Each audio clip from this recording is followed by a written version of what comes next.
Magbaba sa tamang babaan at magsakay sa tamang sakayan. Bakit kailangan natin sumunod sa gantong batas sir? Para may mabawasan yung traffic.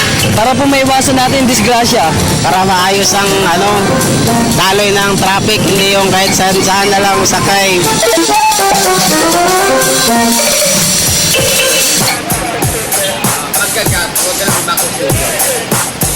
Okay, medyo nakakalungkot dahil may ilan sa mga boss natin na hindi pa rin pamilyar tungkol dito. Bagaman nababasa nila at alam nila yung ibig sabihin, may ilan pa rin na pasahero na sumasakay dito sa main loading and unloading zone, which is nakakadismaya kahit kasi yung iba nirereklamo lang malayo daw. Pero kahit ganun mga boss, syempre, noong 2004 pa pinapuputupad na po ng MMDA yan sa kanilang no contact loading and unloading zone policy ayon sa memorandum circular number 040030 of 2004 pa o 2004 pa mga boss ipinatutupad.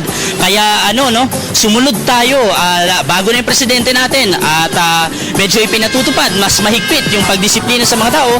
Sumunod tayo sa batas trapiko na meron tayo ngayon para rin sa ikaunlad ng ating bayan. At yan ang ating topic update natin for today. At ito yung sign natin for today. Bukas abangan natin ano nga ba yung susunod nating sign. Okay, magbabalik pa ang Good Morning Boss.